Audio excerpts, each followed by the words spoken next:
நஹ்மதுஹு வ நுஸல்லி அலா ரசூலிஹில் கரீம். அல்ஹம்துலில்லாஹ், அல்லாஹ்வுடைய கிருபையால் மக்காவுடைய சிறப்புகளை குறித்தும் அங்கு துவா கபூலாகக்கூடிய இடங்களை குறித்தும் அந்த மண்ணுடைய மகத்துவங்களை குறித்தும் ஹஜ்ரத் அவர்கள் தெளிவாக சொன்னாங்க. மாஷா அல்லாஹ், ரொம்ப சிறப்பாக இருந்துச்சு. அல்ஹம்துலில்லாஹ், ஓரளவு சிறப்புகளை உள்வாங்கியிருப்பீங்க நம்புகிறோம், இல்லையா? அதன்படி அமல் செய்யக்கூடிய பாக்கியத்தையும் அந்த துவாவுடைய மகிமையை பெறக்கூடிய பாக்கியத்தையும் அல்லாஹ் நம் எல்லோருக்கும் தந்தருவானாக. அடுத்தபடியாக உம்ராவுடைய செயல்முறை விளக்கம். இந்த ஜோடனுடைய அம்சமும் அதான், எப்படி நாம் உம்ரா செய்யணும் அப்படிங்கிற அடிப்படையில் தான் ஜோடி ஏற்பாடு செய்யப்பட்டிருக்கிறது. ஒவ்வொரு அமலுக்கும் கடமைகள் ஃபர்து, வாஜிபு, சுன்னத் அப்படின்னு இருக்கிற மாதிரி உம்ராவுக்கும் சில அம்சங்கள் இருக்கிறது. உம்ராவுடைய ஃபர்து மொத்தம் 4. உம்ராவுடைய ஃபர்து என்னங்க? மொத்தம் 4 அமல்களை பூர்த்தியாக செஞ்சிட்டா உம்ராவுடைய அமல் நமக்கு முழுமை அடைஞ்சிடும். எத்தனைங்க? 4.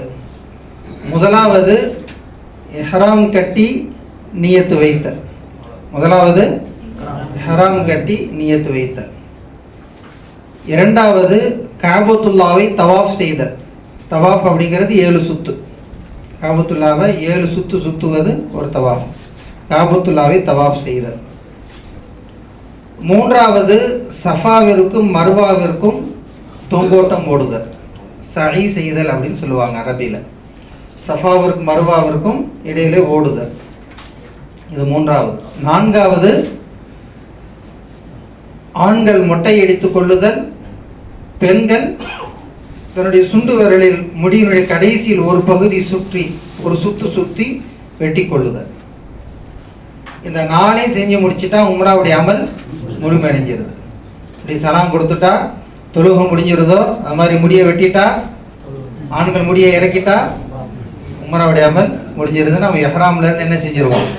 வெளியில் வந்துடும். எப்படி தக்பீர் கட்டிட்டா இடையில எந்த அமல் நாம் செய்ய மாட்டோமோ, முழுக்க அதிலே இருப்போமோ, வேறு எந்த செயல்கள் ஈடுபட மாட்டோமோ, அது மாதிரி எஹ்ராம் கட்டி நியத்து வச்சுட்டா முடியை இறக்குற வரையிலும் இடையில எந்த ஒரு விதமான செயல்பாடுகள் வந்துடும். இன்ஷா அல்லாஹ் தெளிவாக சொல்லுவோம் இன்ஷா அல்லாஹ். இப்போ உம்ராவுடைய மொத்த ஃபர்துகள் மொத்தம் 4. முதலாவது எஹ்ராம் கட்டி நியத் வைத்துக் கொள்ளுதல். இப்போ எஹ்ராம் அப்படிங்கிறது ஆண்களுக்கு 2 வெள்ளை துணி தான்.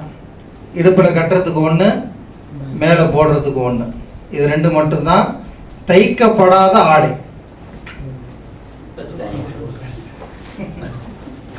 ஆடை அப்படின்னு சொன்ன உடனே அது தையல்லேருந்து கீழே விழுந்துருச்சு. அல்ஹம்துலில்லாஹ், ஆண்களுக்கு தைக்கப்படாத 2 ஆடை, 2 வெள்ளை துணி. தைக்கப்பட்ட எந்த ஆடையுமே உள்ள போடக்கூடாது. பெண்களுக்கு அவங்க போட்டிருக்க துணி தான் எஹ்ராம். என்ன ட்ரெஸ் போட்டிருக்காங்களோ அதுதான் அவங்களுக்கு எஹ்ராம். ஆண்கள் இந்த 2 ட்ரெஸ் இடுப்பில் 1 கட்டிக்குவாங்க, ஒரு துணியை மேலே ஒரு துணியை போட்டுக்குவாங்க.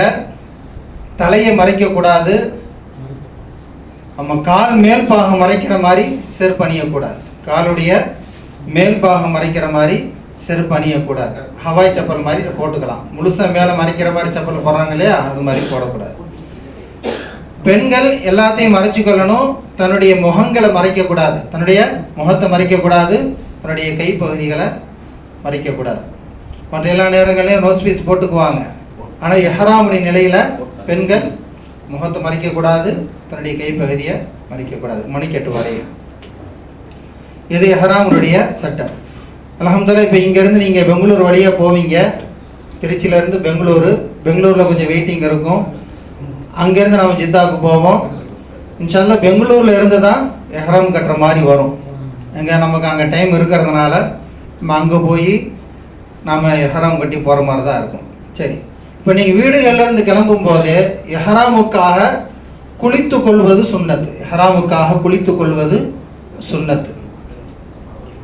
குளித்து சுன்னத்தான குளிக்கிறப்ப நீங்கள் ஃபர்தான குளிப்பு மாதிரி குளிச்சுக்கணும். எப்படி ஒரு பெருந்தொடக்கு ஏற்பட்டுட்டா நாம் குளிக்கிறோமோ, 3 தடவை வாய்க்கோ குளிச்சு 3 தடவை நாசிக்கு தண்ணீர் செலுத்தி உடம்பு முழுக்க தண்ணீர் ஊற்றி ஒரு கடமையான குளிப்பு குளித்தா எப்படி குளிப்போமோ அது மாதிரி நம்ம குளிச்சுக்கொள்ளணும். ஏன்னா நம்முடைய குளிப்புகள் ஏதாவது குறைகள் இருந்தால் அது அசுத்தமானதாக இருக்கும். அப்போ நம்ம ஒரு பக்குவமான முறையில் நம்ம குளிக்கும் போது அது கடமையான குளிக்கிற மாதிரி நம்ம குளிச்சுக்கிட்டோம் அப்படின்னா நம்ம பரிசுத்தமான ஒரு நிலைக்கு வந்துடுவோம். அந்த மாதிரி நாம குளித்து கொள்வது இன்ஷா அல்லாஹ். குளித்து நம்ம பெங்களூர்ல போய் எஹ்ராம் கட்டுவோம், அதுக்குள்ள நேரம் கொடுக்கப்படும் இன்ஷா அல்லாஹ். பெங்களூர்ல எஹ்ராம் கட்டும் போது எஹ்ராம் கட்டியதற்காக 2 ரக்காத் நஃபீல். எஹ்ராம் கட்டியதற்காக 2 ரக்காத் நஃபீல். பெண்களுக்கு போட்டுக்கிட்ட ட்ரெஸ்ஸை எஹ்ராம் சொல்லியாச்சு, ஆண்கள் அங்கே போய் கட்டுவீங்க. அவங்க எஹ்ராம் கட்டியதற்காக 2 ரக்காத்து நஃபில் தொழுது கொள்வது. இப்போ நீங்கள் இங்கே திருச்சியில் குளிப்பீங்க, அங்கே போய் எஹ்ராம் கட்டிக்குவீங்க. எஹ்ராம் கட்டிட்டு 2 ரக்காத்து தொழுவீங்க. இந்த தொழுகையில் முதல் ரக்காத்தில் என்னங்க? குல் யா அய்யுஹல் காஃபிரூன். 2வது ரக்காத்தில் குல் ஹுவல்லாஹு அஹத். நீங்கள் அங்கே போய் எந்த தொழுகையை தொழுதாலும், தவாஃபை முடிச்சுட்டு தொழுதாலும் இந்த இதை தான் நீங்கள் ஓதுவீங்க. முதல் ரக்காத்தில் என்ன? குல் யா அய்யுஹல் காஃபிரூன். 2வது ரக்காத்தில் குல் ஹுவல்லாஹு அஹத், சூரத்துல் இக்லாஸ். இதை நாம் ஓதிக்கொள்ளணும். ஓதி நாம் எஹ்ராமுடைய தொழுகையை 2 ரக்காத்து நம்ம தொழுது முடிச்சிடுவோம். தொழுது முடிஞ்சு அதற்கு அவங்க வருவாங்க இன்ஷா அல்லாஹ். அங்கே வச்சு உங்களுக்கு நியத்து சொல்லி கொடுப்பாங்க. இப்போ அது வரை எஹ்ராமுடைய சட்டை நம்ம மேலே வரல, அப்போ தான் எஹ்ராம் கட்டி தொழுது இருக்கிறோம். எப்போ எஹ்ராமுடைய சட்டை நமக்கு வருதுன்னா அங்கேருந்து நம்ம நியத்து செஞ்சு கிளம்பிடுவோம் இல்லையா? எப்போ நாம் நியத்து செய்கிறோமோ அங்கேருந்து எஹ்ராமுடைய சட்டை நமக்கு கடமையாது. எப்படி நியத் செய்கிறது? அல்லாஹும்ம இன்னி உரியதுல் உம்ரத, யா அல்லாஹ் நான் உம்ரா செய்ய நாடிவிட்டேன், ஃபயஸ்ஸிர்ஹா லி, அதை எனக்கு லேசாக்கி தருவாயாக, வதகப்பல்ஹா மின்னி, என்னிடமிருந்து அதை கபூல் செய்வாயாக. இது நியத்துடைய துவா. யா அல்லாஹ் நான் உம்ரா செய்ய நாடிட்டேன், எனக்கு அதை லேசாக்கித்தா, என்கிட்ட அதை நீ கபூல் செய்ய. அமல்கள் லேசா செய்யணும், அந்த அமலுக்கு அல்லாட்ட கபூலியத்தும் கிடைக்கணும். அந்த கபூலியத்தை நாம் என்ன செஞ்சுக்கணும்? அல்லாட்ட கேட்டுக்கொள்ளணும். இப்போ நாம் நியத்து செஞ்சுட்டோம் அப்படின்னா இஹ்ராமுடைய சட்டம் நம்ம மேலே முழுமையாக கடமையாகுது. என்ன கடமை? தகாத பேச்சுக்கள் பேசக்கூடாது,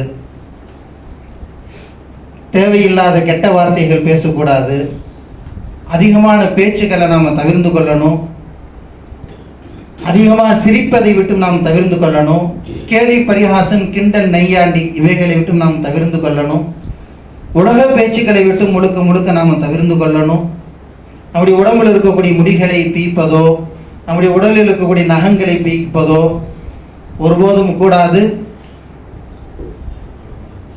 நறுமணம் பூசக்கூடாது, ஆண் பெண் கலப்பு கூடாது, ஆண் பெண் 2 பேரும் தாம்பத்தியங்கள் கூடாது. இதுவெல்லாம் எஹ்ராமுடைய நிலையில் சட்டமாக்கப்பட்டிருக்கிறது. அப்போ நாம் நியத்து செய்து 3 தடவை நாம் தல்பியா சொல்லி கொடுப்போம். அந்த தல்பியா சொன்னதிலிருந்து உங்களுக்கு இந்த சட்டங்கள் எல்லாம் கடமையாகும். அதிகமான பேச்சுக்களை நம்ம என்ன செய்யக்கூடாது? பேசக்கூடாது. முழுக்க முழுக்க நம்ம தல்பியா சொல்லிக்கிட்டே இருக்கணும். எதுவரையிலும் தல்பியா சொல்லணும்? நம்ம ஜித்தால இறங்கி அங்கேருந்து நமக்கு பஸ்ஸு வரும், அங்கே பஸ்ஸில் ஏறி 2 மணி நேரம் நம்ம ட்ராவல் செஞ்சு மக்காவுக்கு போவோம், நம்முடைய அறைக்கு போவோம், அங்கே ஓய்வு கொடுக்கப்படும். திரும்ப அங்கேருந்து கிளம்பி நம்ம காபத்துல்லாவை போய் பார்க்குற வரையிலும் இந்த தல்பியா நம்முடைய வாயில் இருந்துக்கிட்டே இருக்கணும். தேவையில்லாத பேச்சுக்கள் பேசக்கூடாதுன்னா அதுக்கு மாற்று வழி என்ன? அதிகமாக தல்பியா ஓதிக்கிட்டே இருக்கணும். யாருடைய வாயில் அதிகமான முறையில் தல்பியா வருதோ அந்த மனிதருடைய உம்ரா கபூலாகிவிட்டது என்பதற்குண்டான அடையாளம் அது. அப்போ நாமளே புரிஞ்சுக்கலாம், நாம் அதிகமாக தல்பியா சொன்னோமா இல்லையா அப்படிங்கிறது அதை வச்சு நாமளே புரிஞ்சுக்கலாம் நம்முடைய அமல்கள் ஏற்றுக்கொள்ளப்பட்டுச்சா இல்லையா. அதனால காபத்துல்லாவை பார்க்குற வரையிலும் உங்களுடைய நாவுகளில் தல்பியா அதிகமாக இருக்கணும், சொல்லிக்கிட்டே இருக்கணும். இங்கிறது அந்த காலத்தில் நம்முடைய முன்னோர்கள் எல்லாம் கப்பலில் போனாங்க. எத்தனை நாட்கள் போயிருப்பாங்க? 3 மாதம் 4 மாதம் 6 மாதம் கப்பல்களில் போனாங்க. எஹ்ராம் கட்டி அவங்க காபத்துல்லாவை போய் பார்க்குற வரையிலும் எந்த நிலையில் இருந்தாங்க? எஹ்ராமுடைய நிலையில் இருந்தாங்க. அந்த உதாரணமாக ஒரு 4 மாதம் 6 மாதம் போகிறாங்கன்னா அந்த 4 மாதமும் தல்பியா சொல்லிக்கிட்டே இருக்கணும். முகத்தை மறைக்கக்கூடாது, தலையை மறைக்கக்கூடாது, காலை மறைக்கக்கூடாது. கடலில் பல கிலோமீட்டர் பயணம் செஞ்சு போகிறாங்க. வெயிலும் இருக்கிறது, குளிரும் இருக்கிறது, பனியும் இருக்கிறது. மேலே அவங்க போத்திக்கவும் முடியாது. எவ்வளவு சிரமங்களுக்கு மத்தியில் போயிருப்பாங்க, எவ்வளவு சிரமம் இருந்திருக்கும். அதனால தான் அந்த காலத்தில் ஹஜ்ஜுக்கு போனால் குடும்பத்தை சந்தித்து தன்னுடைய சொத்து புத்தகங்களை எல்லாம் எழுதி கொடுத்துட்டு போவாங்க. அப்படி ஒரு காலம் நான் வரணும்னா என்னுடைய சொத்தை இன்னாருக்கு நீங்கள் பிரித்து கொடுத்துருங்க, இந்த அளவில் பிரித்து கொடுத்துருங்கன்னு சொல்லிட்டு போவாங்க. ஏன்னா கடல் வழி பயணம் திரும்ப வருவதற்கு உத்தரவாதம் இல்லை. ஒன்று விபத்துகள் ஏற்பட்டலாம், அல்லது அங்கே இருக்கக்கூடிய அந்த கிளைமேட்டை தாங்க முடியாமல் பனி வெயில் மழை பட நடுக்கடலுக்கு போனால் எப்படி இருக்கும் சூழ்நிலைன்னு சொல்ல முடியாது. அதில் அது உடல்நிலை உபாதைகள் ஏற்பட்டு மௌத்தும் வந்துடலாம். அப்ப திரும்ப வருவதற்கு எந்த ஒரு உத்தரவாதமும் இல்லாத ஒரு சூழ்நிலையில இருந்ததுனால தன்னுடைய சொத்துக்களை உயிர் எழுதி வச்சுட்டு கூட போனான். அப்ப இவ்வளவு சிரமங்களுக்கு மத்தியில் அவங்க ஹஜ்ஜி செஞ்சிருக்கிறாங்க, உம்ரா செஞ்சிருக்கிறாங்க அப்படின்னா அப்ப அங்க போய் சேருகிற காலம் 4 மாத காலமோ 6 மாத காலமோ போய் காபத்துல்லா பார்க்கிறவர்களும் எவ்வளவு தல்பியா சொல்லியிருப்பாங்க.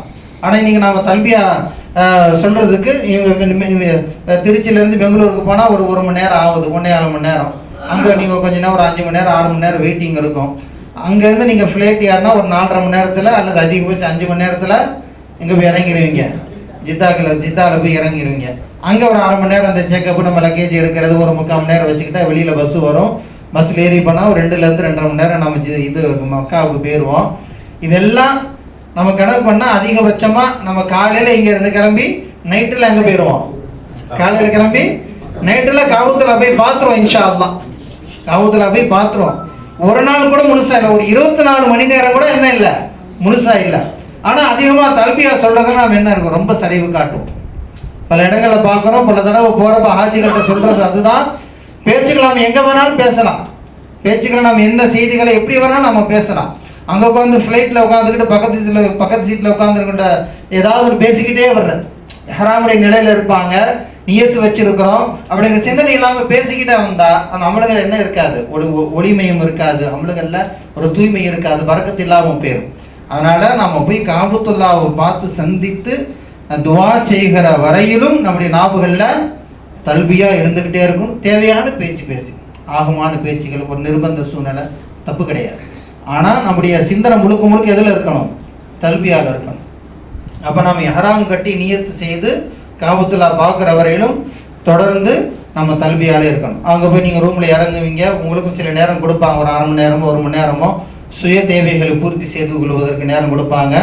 அந்த சுய தேவைகளை பூர்த்தி செய்து முடித்து உங்களுக்கு குறிப்பிட்ட நேரம் சொல்லுவாங்க. நீங்கள் ரிசப்ஷனுக்கு கீழே வந்துட்டீங்கன்னா உங்களை ஹஜரத் அவங்களும் டிராவல்ஸில் ஓனர் வருவாங்க, உங்களுக்கு குரூப்பாக கூட்டிகிட்டு காபத்துல்லா கூட்டிகிட்டு போய் உம்ராவுடைய அமல்களை செய்ய வைப்பாங்க. இப்போ முதல்ல என்ன முடிஞ்சிருக்குதுங்க, இஹ்ராம் கட்டி நியத் செய்தல் முடிஞ்சிருச்சு. இப்போ அடுத்து ரெண்டாவது என்ன, தவாப் செய்தல். இப்போ நீங்கள் உங்களை கூட்டிகிட்டு போவாங்க, கூட்டிகிட்டு போகிறப்ப ஹஜரத் சொல்லுவாங்க, டிராவல்ஸ் ஓனர் வருவாங்க, அவங்களும் சொல்லுவாங்க, உங்களை வழி நடத்தி கூட்டிகிட்டு போவாங்க. காபத்துல்லாவை பார்க்கிற வரையிலும் நீங்கள் தல்பியா சொல்லிக்கிட்டே வருவீங்க. நீங்கள் காபத்துல்லாவை பார்க்கும்போது கேட்கக்கூடிய முதல் துவா உங்களுக்கு கபூலாகிறது, முதல் துவா உங்களுக்கு கபூலாகிறது. அதனால தான் கூட்டிகிட்டு போகிறவங்க தலையை கீழே குனிஞ்சிக்கிட்டே வாங்கன்னு சொல்லுவாங்க. அதிலிருந்து சொல்லுவாங்க, டிராவல்ஸ் ஓனர் கூட வருவாங்க, வழிகாட்டி சொல்லிக்கிட்டே வருவாங்க, கீழே குனிஞ்சிக்கிட்டே வாங்கன்னு சொல்லுவாங்க. ஏன் கீழே குனிஞ்சிக்கிட்டே வர சொல்கிறாங்கன்னா காபத்துல்லாவுடைய முழு வியூ நமக்கு கிடைக்கும். நீங்கள் ஆர்வத்தில் பள்ளிவாசல் உள்ள நுழைஞ்சோன்னா அது உள்ள நீங்கள் உள்ளே வந்து நீங்கள் நடந்து போகணும். நம்ம ஊர் பள்ளிவாசமே நுழைஞ்ச உடனே மெஹராப் வந்துடாது, நீங்கள் உள்ளே ரொம்ப தூரம் நடந்து போகணும். ஆனால் தூரத்தில் இருந்து பார்த்தா காபத்தில் கொஞ்சம் விட்டு விட்டா தெரியும், அந்த கேப்பில் அந்த இந்த இதில் வளைவில் மெஹராபில் அந்த கேப்பில் சின்ன சின்னதாக தெரியும். அதை நீங்கள் பார்த்துடக்கூடாது. முதல் நீங்கள் காபத்தில் பார்க்கும்போது அந்த காட்சி உங்களுடைய மனசில் ஆழமாக பதிஞ்சிருக்கும். எத்தனை தடவை போயிட்டு வந்தாலும் சரி, இங்கே ஏற்கனவே போயிட்டு வந்தவங்க இருக்கிறீங்க, உங்களுடைய முதல் தடவை அந்த காபத்தில் பார்த்து அந்த காட்சி உங்கள் மனசில் பதிஞ்சிருக்கும். இங்கே அதுக்கடுத்து நீங்கள் 1000 தடவை பார்த்தாலும் சரி, முதல் காட்சி யாராவது போயிட்டு வந்தவங்க இருக்கிறீங்கல்ல, எத்தனை பேர் இருக்கிறீங்க, 1 2 3 4 5 6 மாஷா அல்லாஹ். ஏற்கனவே போயிட்டு வந்து இருக்கிறதுனால உங்களுக்கு இன்னும் பயணம் ஈஸியாகவே. அப்போ எத்தனை தடவை நீங்கள் போயிட்டு வந்தாலும் முதல் தடவை பார்க்கும்போது அந்த காட்சி உங்களுக்கு மனசில் பதிஞ்சிடும். அதனால தான் வழிகாட்டி உங்களை கூட்டிகிட்டு போவோம், தலையை கீழே போட்டுக்கிட்டே வாங்க, தல்பியை சொல்லிக்கிட்டே வாங்கன்னு சொல்லுவாங்க. லிஃப்ட்டு படி இறங்கும், எஸ்கலேட்டரில் இறங்கி உள்ளே போன உடனே இப்போ உங்களுடைய தலையை நீங்கள் உயர்த்துங்கன்னு சொல்லுவாங்க. அப்படி நீங்கள் உயர்த்தும் போது காபத்துல்லா காலம் முழுக்க ஏங்கி கொண்டிருந்த இந்த காபத்துல்லாவை பார்க்க மாட்டோமா அப்படி நம்ம ஏங்கி கொண்டிருந்த சொல்லும் போதே நமக்கு அவ்வளோ ஒரு ஆனந்தம் இருக்கிறது. அதான் நமக்கு அப்படி ஒரு பாக்கியத்தை திரும்ப நசீவாக்கும். அப்படி தலையை நிமிர்த்து அப்படி பார்க்குறப்ப மாஷா அல்லா காபத்துல்லா ஏங்கி கொண்டிருந்த அந்த காபத்துல்லா அவருடைய முழு வியூ நமக்கு கிடைக்கும். மாஷா அல்லா அந்த முழு பாக்கியத்தையும் அல்லா நம்ம எல்லோருக்கும் பரிபூர்ணமாக தந்துடுவானா. அப்படி அந்த பார்த்த பார்வையில் உங்களுடைய தல்பியாவை நிப்பாட்டிட்டு அப்படியே துவா கேட்க ஆரம்பிச்சு, அப்படியே துவா கேட்க ஆரம்பிச்சு. உங்களுடைய முதல் பார்வையில் காபத்துல்லாவை பார்த்த முதல் பார்வையில் நீங்க கேட்கக்கூடிய துவா அல்லாஹ் கபூலாக்குகிறான். நீங்க என்ன கேட்டாலும் அல்லாஹ் கபூலாக்குவான். அப்ப நீங்க என்ன துவா கேட்கலாம், 11 மணி நேரம் மணிக்கணக்கில் ஆயிரக்கணக்கான தேவைகள் நமக்கு இருக்கும். உலகத்தினுடைய தேவைகள் இருக்கும், மறுமையுடைய தேவைகள் இருக்கும், ஆயிரக்கணக்கான. அவ்வளவு நேரம் அங்கே கேட்டுட்டு இருக்க முடியுமானா கேட்க முடியாது. அதுக்கு நான் சூழலும் அங்கே இருக்காது. ஒரு இடத்துல கொஞ்சம் நேரம் ஒரு நிம்மதியாக ஒரு இடத்துல போலீஸ் நிற்க விட மாட்டாங்க. எல்லா ஹாஜியும் தள்ளிக்கிட்டே இருப்பாங்க. ஏன்னா அவங்க லட்சக்கணக்கான மக்கள் வந்துட்டு இருக்கிறாங்க. யாரும் நின்றுட்டு இருந்தால் அடுத்தடுத்து வர்றவங்களுக்கு தடங்களாயிரும். அப்போ ஜாமிஉத் துவா என்று சொல்லப்படுகிற எல்லா துவாக்களுடைய ஒரு சுருக்கம் என்று நபி ஸல்லல்லாஹு அலைஹி வஸல்லம் நமக்கு கற்றுக் கொடுத்தாங்க. அந்த துவா நம்ம எல்லாத்துக்குமே தெரியும். என்ன துவாங்க அது?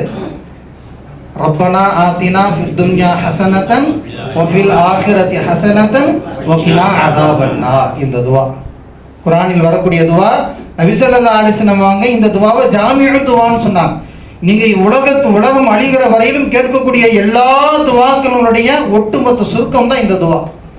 ரப்பனா ஆத்தினா ஃபித் துன்யா ஹஸனத்தன், யா அல்லாஹ் இந்த உலகத்தில் எனக்கு எல்லா நலவுகளையும் தந்துருவாயா. எல்லா நலவுகள்னா ஹசனானா என்ன?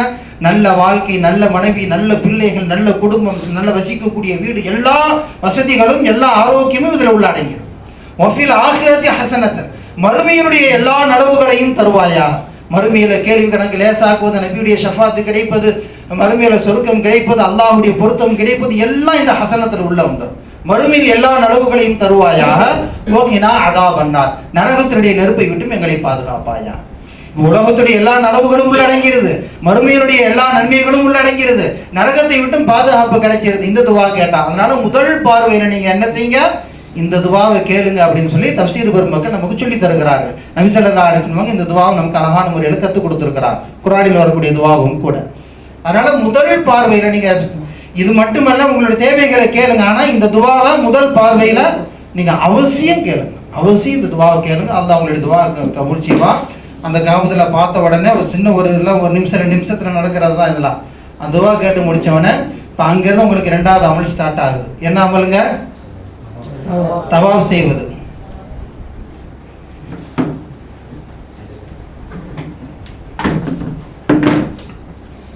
இங்க காபத்துல இருக்குது.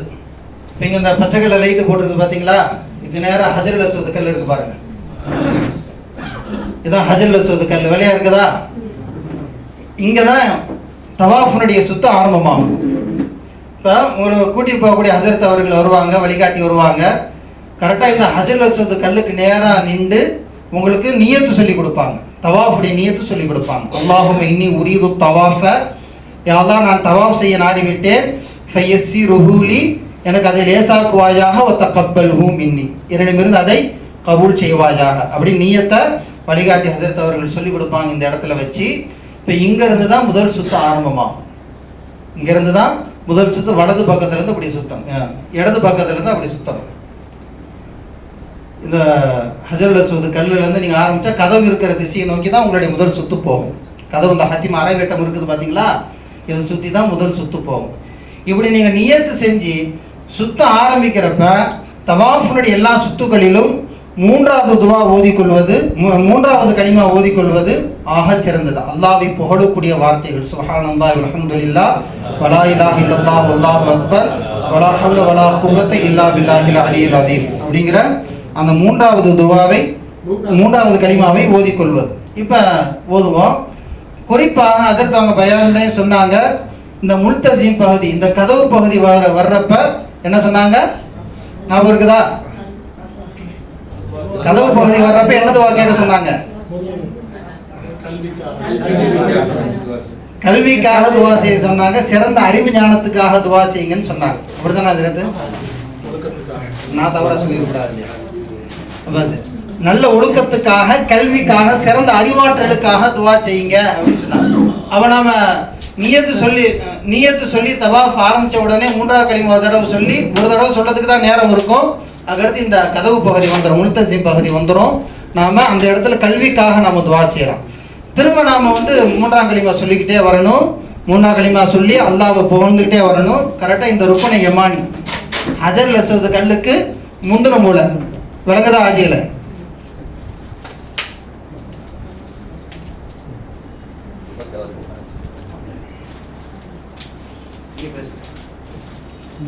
நீங்க கவனிங்க, அது ஓடிட்டு இருக்கட்டும். இந்த ஹஜ்ருல் அஸ்வத் கல்லுக்கு முந்தின மூலை, மொத்தம் 4 மூலை இருக்குது. ஹஜ்ருல் அஸ்வத் கல் ஒரு மூலை, அதுக்கடுத்து ஹத்தீம் இந்த பக்கத்து உள்ள ஒரு மூலை, ஹத்தீமுடைய அந்த பக்கத்து முடிகிற ஒரு மூலை, அதுக்கடுத்து ருக்னே யமானி, யமன் நாட்டை நோக்கிய ஒரு மூலை. மொத்தம் 4 மூலை இருக்கிறது. நீங்கள் இப்படி சுற்றிட்டு வருவீங்க. சுற்றிட்டு இந்த ருக்குனை யமானி இந்த இடத்துல நீங்கள் பார்த்தீங்கன்னா கொஞ்சம் ஹஜ்ஜல் அஸ்வத் கல் மாதிரி கொஞ்சம் ஓப்பனில் இருக்கும். அந்த காபத்துல்லாவுடைய செவுறு தெரியும். அந்த இடத்துல சொர்க்கத்தினுடைய ஒரு கல் பதிக்கப்பட்டிருக்கிறது. நபி ஸல்லல்லாஹு அலைஹி வஸல்லம் தவாஃப் செஞ்சுட்டு வர்றப்ப அந்த கல்லை பார்த்து இப்படி கை தூக்கி ஒரு ஆளை பார்த்தா இப்படி கைக்கு தூக்கி காட்டுறோம் இல்லையா, அது மாதிரி நபி ஸல்லல்லாஹு அலைஹி வஸல்லம் அந்த ருக்குனை யமானி வருகிற போது கை உயர்த்தி காட்டுவார்கள். அந்த ருக்குனை யமானி இந்த இடத்துக்கு வந்த உடனே இந்த மூளையிலிருந்து ஹஜ்ஜல் அஸ்வத் கல் மூளை வரையிலும் இந்த இடைப்பட்ட இந்த இடம் இருக்குது இல்லையா, இந்த இடத்துல ரப்பனா ஆத்தினா ஃபித் துன்யா ஹஸனத்தன் வ ஃபில் ஆখিরাতি ஹஸனத்தன் வ கினா அஸாபன்னார். இந்த துஆ எத்தனை தடவை முடியுதோ அத்தனை தடவை நாம் ஓதிக்கிறோம். எது வரையிலுங்க? ஹஜ்ஜல் அஸ்வத் கல் வர வரையிலும். இந்த கல் வர வரையிலும் நம்ம ரப்பனா ஆத்தினா எத்தனை தடவை சொல்ல முடியுமோ அத்தனை தடவை நம்ம ஓதிக்கணும். ஹஜ்ரத் அவங்க சொல்லி கொடுப்பாங்க, நம்ம அதை பின்னாடி சொல்லிக்கிட்டே வரணும். ஏன்னு சொன்னா இந்த இடத்துல ஹதீஸ்ல வருது, இந்த இடத்தில் ரப்பனா ஆத்தினா ஓதுகிற போது 70 மலக்குமார்கள் இந்த இடத்துல நம்ம துஆவுக்கு ஆமீன் சொல்றாங்க. மலக்குமார்கள் யாருங்க? லா யஅஸூன அல்லாஹ மா அமரஹும் வ யஃபஅலூன மா யுமரும். அல்லாஹ்வுக்கு எந்த மாறும் செய்யாதவர்கள், அல்லாஹ்வுடைய கட்டளையை அப்படியே ஏற்று நடக்கக்கூடியவர்கள். அல்லாஹ் பாவம்னாலே என்ன தெரியாது. அந்த மலக்குகளுடைய ஆமீன் என்கிற அந்த துஆ நமக்கு எங்க கிடைக்குதுங்க? இந்த இடத்துல கிடைக்குது. ருக்குனை யமானி மூளைக்கும் ஹஜ்ஜல் அஸ்வத் மூளைக்கும் நாம் ஓதுகிற துவாவின் போது அந்த துவாவுக்கு அவர்கள் ஆமீன் என்று சொல்லுகிறார்கள். அப்போ நம்முடைய துவாவுக்கு ஒரு அங்கீகாரம் கிடைச்சிருது. அதனால அந்த துவாவை நம்ம இந்த இடத்துல எவ்வளவு முடியுமோ அதிகமாக ஓதிக்கொள்ளணும். இப்படி சுத்திட்டு வர்றப்ப இது ஒரு சுத்து முடிஞ்சிருச்சு. இப்படி ஒரு சுத்து முடிஞ்சிருச்சு. அப்போ ஹஜ்ஜல் அஸ்வத் கல்ல ஆரம்பிச்சு ஒரு சுத்து முடிஞ்சிருச்சுல, இது மாதிரி 7 சுத்து. இதில் நம்ம கவனத்தில் கொள்ளணும். முதல் 3 சுத்துல மொத்தம் 7 சுத்துங்கிறது ஒரு தவாஃப். முதல் 3 சுத்துல மேலே எஹ்ராம் போட்டிருப்போம் இல்லையா, மேலே எஹ்ராம் போட்டிருப்போம். அதை தன்னுடைய வலது தோல் புஜம் தெரிகிற மாதிரி எஹ்ராம் கொஞ்சம் கீழ் வழியாக விட்டு கம்கட்டு வழியாக விட்டு இப்படி மேலே போட்டுக்கணும். இடது மறைச்சிருக்கணும், வலது தெரிஞ்சிருக்கணும். எதுத்திபான் பேர் இதுக்கு. ஏன்னா நபி ஸல்லல்லாஹு அலைஹி வஸல்லம் உங்கள் காலத்தில் சஹாபாக்களை குறித்து காஃபிர்கள் ரொம்ப தரம் தாழ்ந்து பேசினாங்க. முகமது ஏற்றுக்கிட்டு போனதுனால சாப்பிட வழி இல்லாமல் ரொம்ப வறுமையில் இருக்கிறாங்க, அவங்கள்ட்ட சரியான முறையில் உடம்புல தெம்பு இல்லைங்க பாரு, ரொம்ப நோஞ்சா மாதிரி இருக்கிறாங்க அப்படின்னு கேவலமாக பேசுவாங்க. அந்த நான் ஒரு ஆஜாடு பாகமான தோற்றத்தோடு இருக்கிறோம் அப்படிங்கிறத காஃபிர்கள் புரிஞ்சு கொள்ளணும். அதனால நபி ஸல்லல்லாஹு அலைஹி வஸல்லம் சொன்னாங்க, உங்களுடைய வலது தோல் பட்சம் தெரிகிற மாதிரி கம்பீரமாக நடங்க சொன்னாங்க. சிறு சிறு எட்டுக்களாக வைத்து கம்பீரமாக நடங்கள் அப்படின்னு நபி ஸல்லல்லாஹு அலைஹி வஸல்லம் சொன்னாங்க. அப்போ அந்த சுன்னத்தை கடைபிடிக்கும் விதமாக முதல் 3 சுத்துல வலது தோல் பட்சம் தெரிகிற மாதிரி நாம் சுத்தணும். 4வது சுத்த ஆரம்பிக்கிறப்ப நாம் எப்பொழுதும் போல இயல்பாக நம்ம மேலே போட்டுக்கொள்ளலாம். 4, 5, 6, 7 இது முடிஞ்சிருச்சு. இப்போ உங்களுக்கு சுத்துகிற போது சில சந்தேகங்கள் வரலாம். நம்ம சுத்துறது 4 அல்லது 5 அல்லது 3 அல்லது 4 அப்படின்னு நமக்கு சந்தேகம் வரலாம். ஏன்னா 7 சுத்துறோம், உடனே டக்கு நம்ம சுத்திட முடியாது. கூட்டங்கள் இருக்கு, கடந்து போகணும். துவா ஓதிக்கிட்டே போகிறோம், திக்ருகளை ஓதிக்கிட்டே போகிறோம், நம்முடைய தேவையான துவாக்களை கேட்குறோம். அதில் சிந்தனை இருக்கிறப்ப என்ன, அது இயல்பு தான். கரெக்டாக ஞாபகம் வச்சிருக்கிறவங்க கூட வழிகாட்டி வருவாங்க, ஞாபகம் வச்சிருப்பாங்க. இதுதான் நீங்கள் தனிப்பட்ட முறையில் தவாஃப் செய்ய போறீங்க, அப்படி உங்களுக்கு சந்தேகம் வருது. இப்போ நான் சுற்றிட்டு இருக்கிறேன், இது 4வது சுத்தா 5வது சுத்தா அப்படின்னு உங்களுக்கு ஒரு சந்தேகம் வருதுன்னு சொன்னால் நீங்கள் என்ன பண்ணிக்கணும், ஒன்றும் பிரச்சனை, குறைந்த எண்ணிக்கை எடுத்துக்கணும். 4, 5 சந்தேகம் வருதா, 4 எடுத்துக்க வேண்டியதான். ஏன்னா 4, 5 சந்தேகம் வந்தால் 4ங்கிறது கன்ஃபார்ம் ஆயிடுச்சு இல்லை, 5 தான் சந்தேகமாக இருக்குது, 4 எடுத்துக்கோங்க. 6, 7 அப்படின்னு சந்தேகம் வந்தால் 6 எடுத்துக்க வேண்டியது, முடிஞ்சது. ரொம்ப சிம்பிள். சந்தேகத்துக்கு ரொம்ப தூரம் போவதில்லை. நமக்கு தெளிவாக இது 7 தான் தெரிஞ்ச சுற்றிட்டு போக வேண்டியதான். தெரியல, சந்தேகமாக இருக்குது, குறைந்த எண்ணிக்கை எடுத்துக்க வேண்டியதான். 5, 6 5 எடுத்துட்டு போய்க்க வேண்டியதான். சரி, இப்போ உங்களுக்கு சந்தேகம் ஏற்பட்டால் எப்படி சுத்தணுங்கிறது சொல்லியாரு. அடுத்து உங்களுக்கு தவாஃப் செஞ்சுட்டு இருக்கிறப்ப ஒழு முடிஞ்சிருச்சு. ஏன்னா தவாஃபுக்கு ஒழு அவசியம். ஒழு இல்லைன்னா தொழுகை கூடாதுங்கிற மாதிரி ஒழு இல்லைன்னா தவாஃபும் கூடாது. இப்போ ஒழு அவசியங்கிறதுனால அதில் சட்டம் இருக்கிறது. முதல் 3 சுத்து அதுக்குள்ளே உங்களுக்கு ஒழு முடியும். 2வது சுற்று சுற்றிட்டு இருக்கிறீங்க அல்லது 3வது சுற்று சுற்றிட்டு இருக்கிறீங்க, முடிக்கலை, 3 சுத்துக்குள்ளே உங்களுக்கு ஒழு முறிஞ்சிருச்சுன்னு சொன்னால் நீங்கள் திரும்ப போய் ஒழு செஞ்சுட்டு முதல் சுற்றுலேருந்து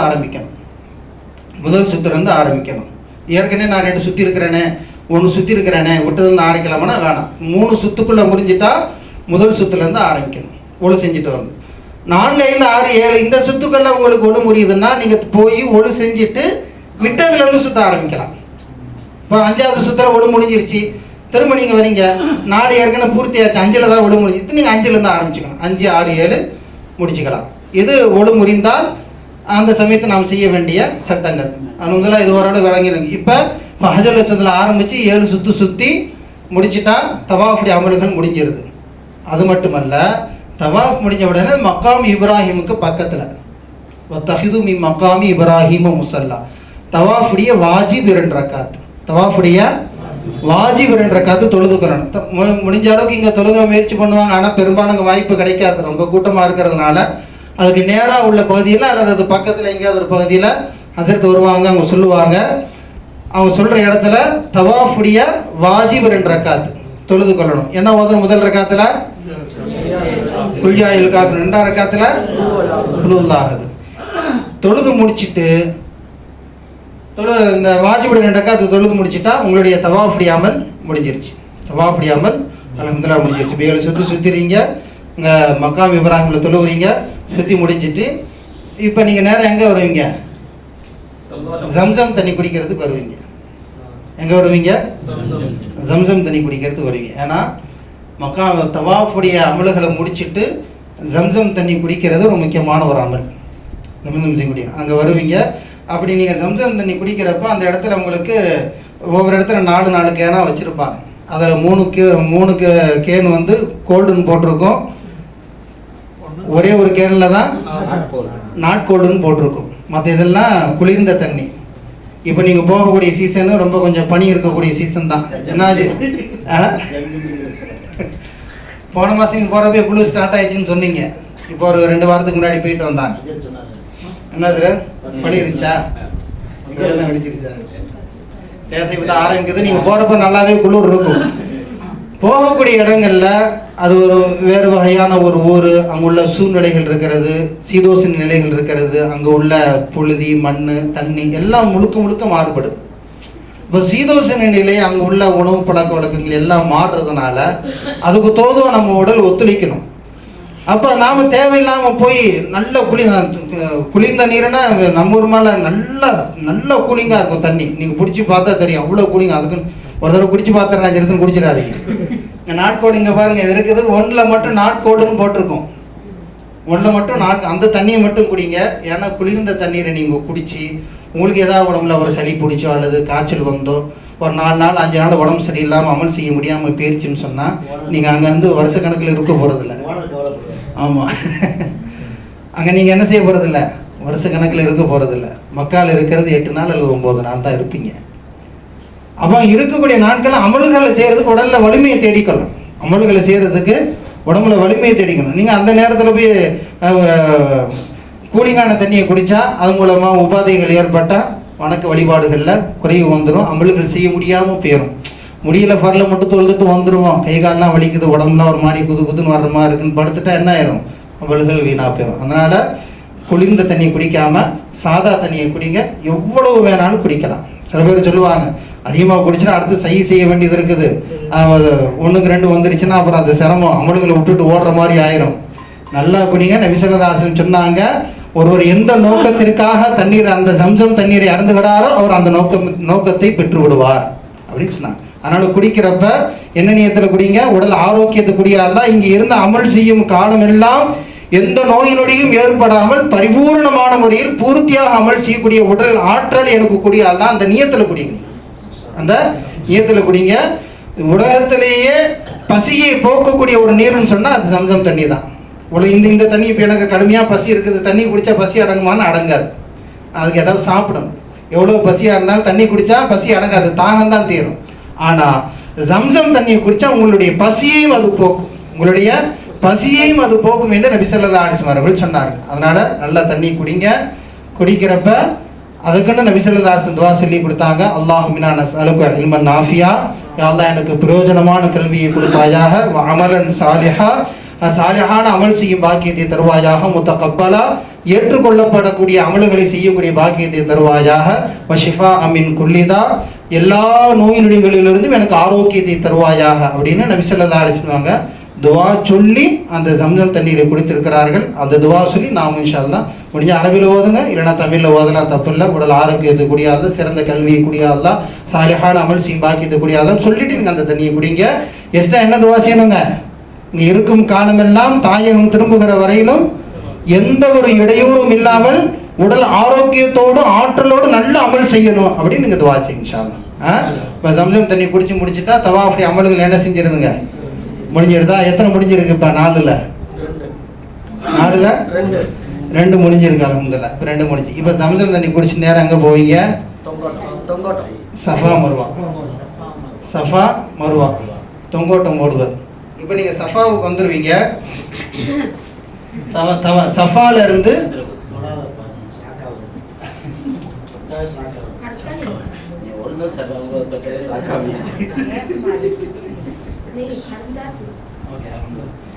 இப்போ சஃபா மருவா இருக்குது. இப்போ சஃபால இருந்து நம்ம சுத்த ஆரம்பிப்போம். இப்போ சஃபால வந்து ஹஜரத் அவங்க வருவாங்க. இந்த இடத்துல இருந்து உங்களுக்கு நியத்து சொல்லி கொடுப்பாங்க.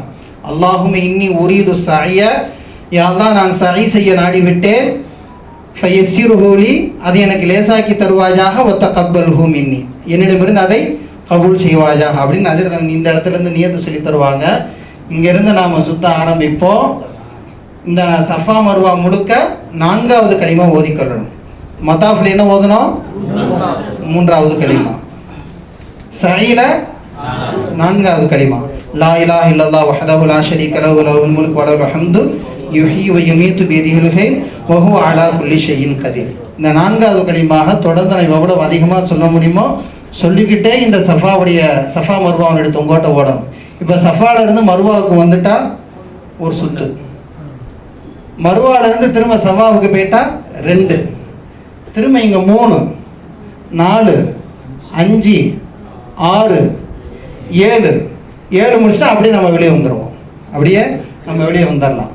இப்போ சில பேர் என்ன நினைக்கிறாங்கன்னா, சஃபால இருந்து மருவாவுக்கு போயிட்டு திரும்ப மருவால இருந்து சஃபாவுக்கு வந்தால் தான் ஒரு சுத்து அப்படின்னு நினைக்கிறாங்க. அப்படி கணக்கு பண்ணி என்ன ஆயிரும்? இவர் 14 தடவை போயிட்டு வந்துட்டு இருக்காங்க. 14 தடவை போயிட்டு வந்துட்டு அப்படிலாம் நிறைய இதெல்லாம் நடந்திருக்குது. நிறைய பேர் செஞ்சிருக்கிறாங்க. தனிப்பட்ட முறையில் உம்ரா செய்யணும்னு போறாங்க இல்லையா? அப்போ வந்து இங்கேருந்து ஒன்று இது சஃபாலேருந்து மருவாவுக்கு வந்து, மருவாலேருந்து திரும்ப சஃபாவுக்கு வர்றது தான்